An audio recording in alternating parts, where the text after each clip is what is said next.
Oh my God, we are going to have so much fun tonight. You're going to have a chance to flex your psychic muscles and use a tool to look at yourself.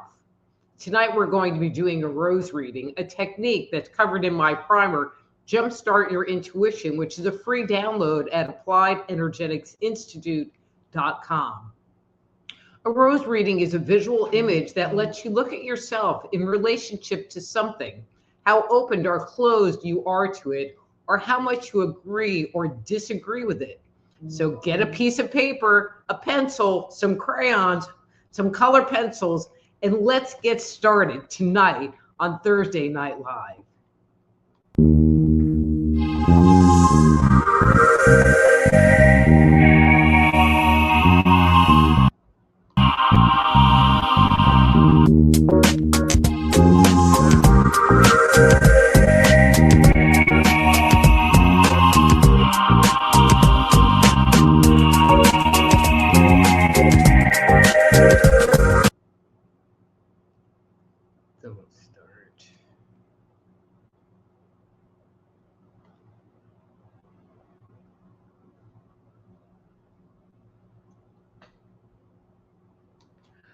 Okay, I got nothing. I don't know if the music played, the video wasn't, whatever. Hi, everybody, and welcome to Thursday Night Live. I'm your host, Dr. Rita Louise, and thank you all for tuning into the show today.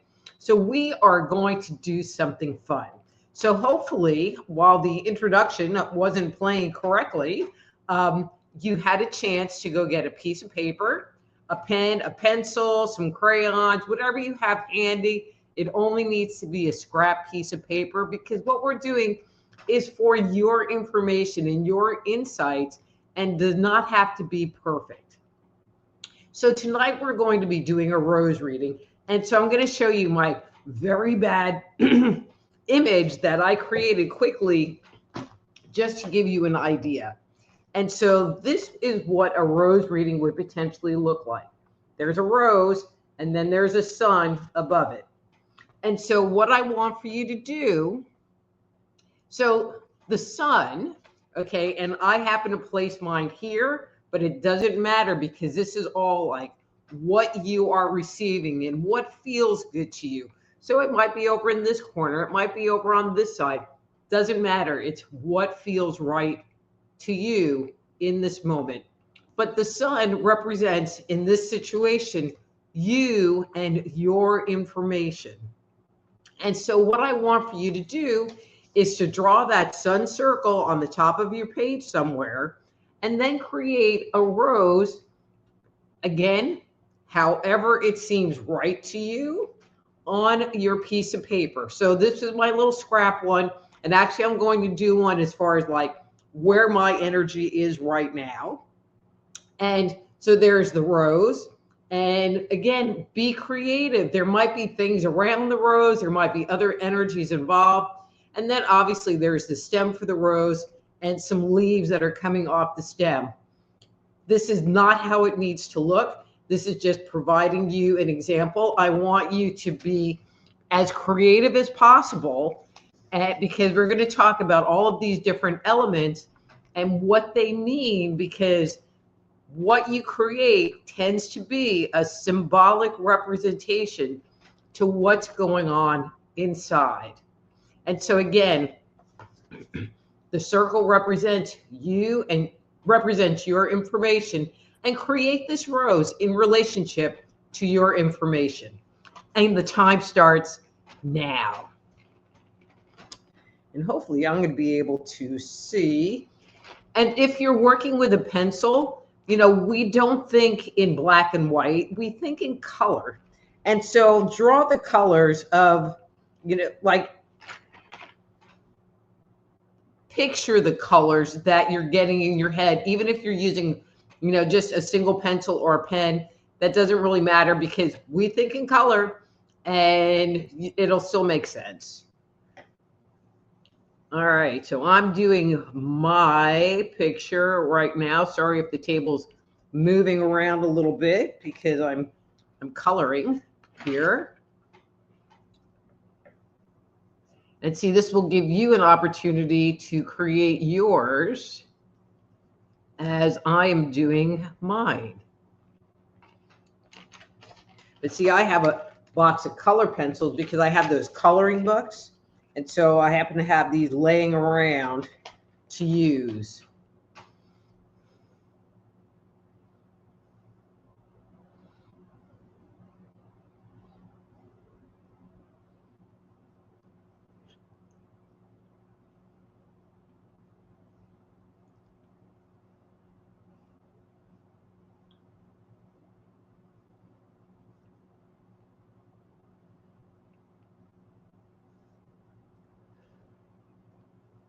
And again, it doesn't have to be perfect. We're not talking about a piece of artwork here. We're just talking about you and your information. And just imagine what that would look like and have that be okay and own that piece of information for yourself.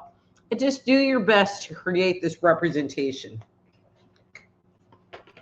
Okay. And I'm getting close to being done with mine, if I can find a green. Because, sorry, I am a little anal and stems are always green. But yours doesn't have to be.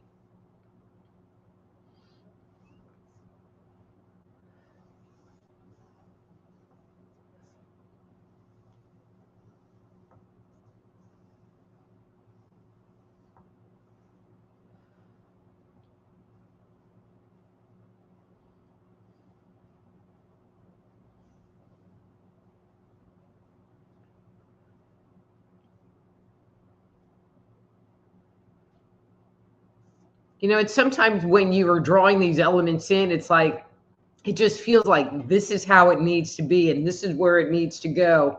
And just honor that and just trust that and allow your hand to do the driving while you're making this creation for yourself.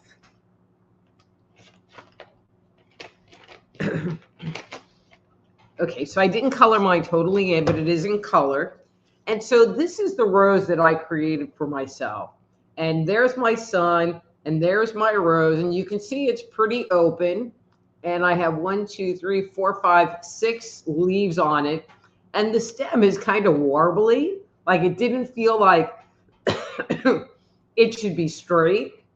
And one of the things that I was feeling was that some leaves were starting to come off, like I couldn't draw it clearly, but I felt like the rose was so open that petals were actually starting to fall off.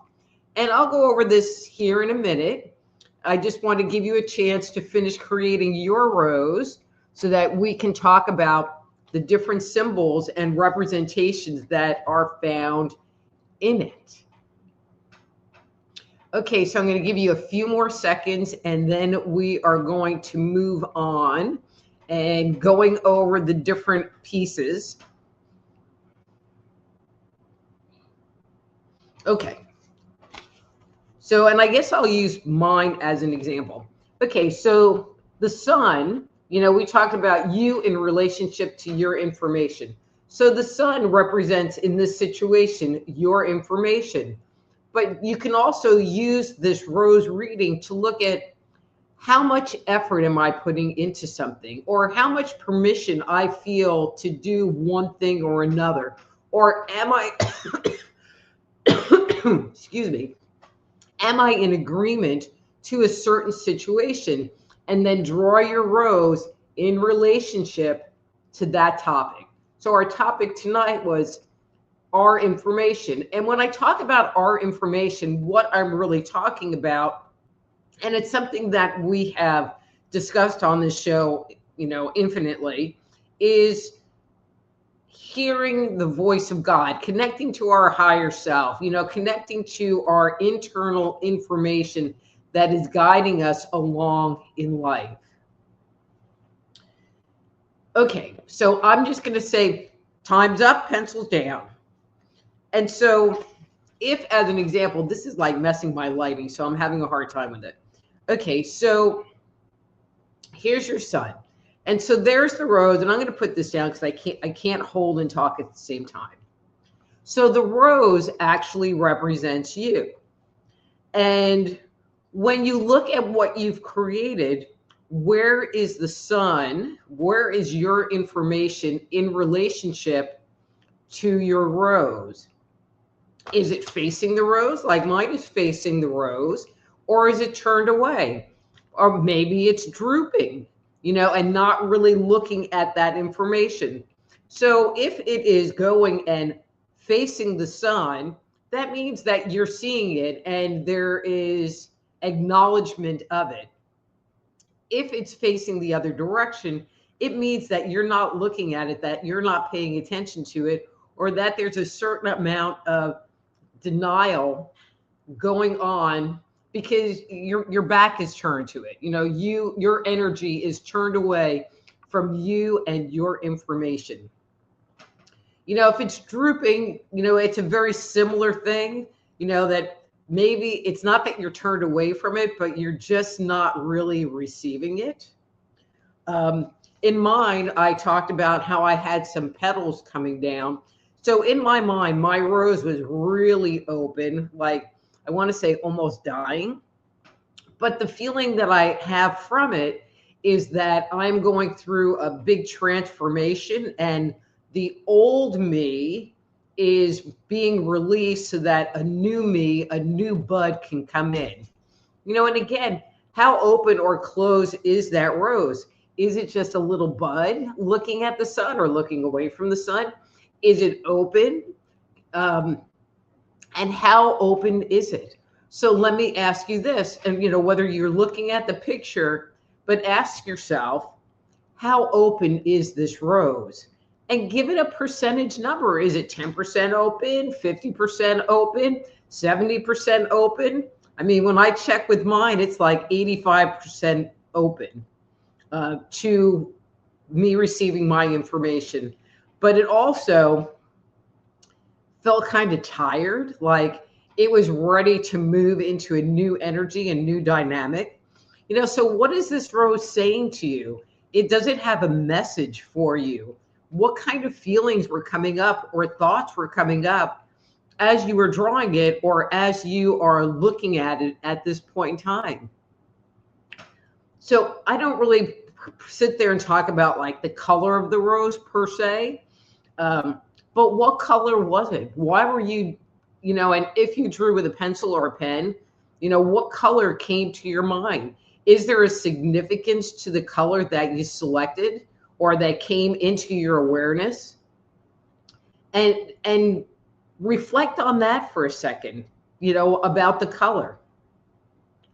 And as you look at that rose, how does it make you feel?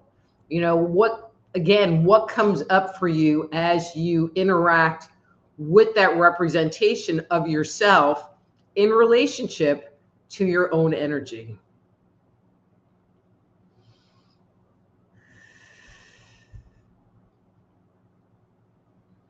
Great.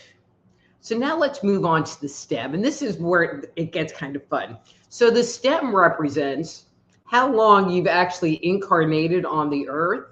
And so if the stem goes all the way to the bottom of the page, that means that you've been incarnating for a very, very, very, very long time. And potentially since, humanity has been on earth, or I've actually worked with some people where they actually were here as a soul prior to the development or the creation of mankind, but were in lower level species here on the planet. And so that's what that represents. And so maybe ask yourself, when was this time? When did I start incarnating on this planet?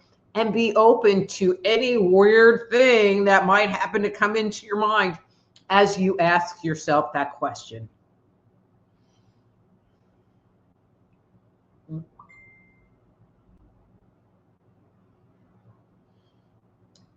And then there are the leaves that are on the stem. So the leaves represent past lives that you are actually utilizing in the present moment. And so on mine, I had 5. And where they are placed on your stem represents where they are in your timeline on this earth. So it's not that you've only had 5 past lives or 3 past lives or 4 past lives. It means that these are the ones that I'm actually utilizing the information in this present moment or in this lifetime to direct and guide and steer me forward.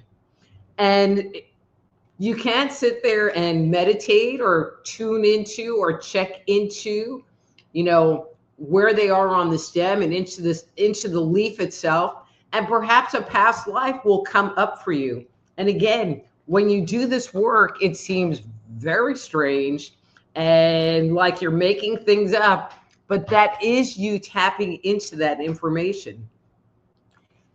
And again, you can use this rose reading to look at where you are in relationship to anything. You can use it on a daily basis. You can use it on a periodic basis.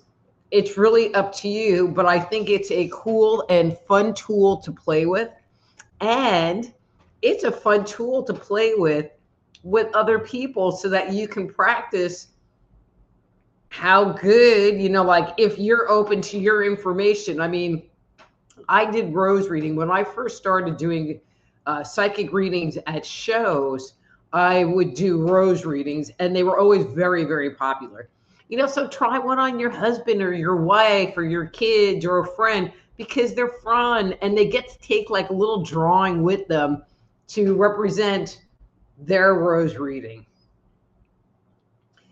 So I hope you enjoyed that. I hope that this came over the airways as a useful tool for you. I just thought it would be fun to do something completely different today. And I am so glad that I did. And I hope you give me some feedback as to whether this translated into this on-air type scenario. But before I move on and open up the chat lines, I just want to remind you of some of the new things that we have going on here. So, no, that needs to go away. That needs to go there. Okay, so if you go to soulhealer.com/live, there are a few options that you can do. If you think there's going to be a lot of people ahead of you in line, you can jump the line, which would mean that you would be the next person in line that would be getting their reading. If you have a specific question that you would like to ask me, like, I don't know, whatever you might want to ask, you can ask Dr. Rita, or you can go there and leave a tip. And you can access all of this by going to soulhealer.com/live. Okay. All right.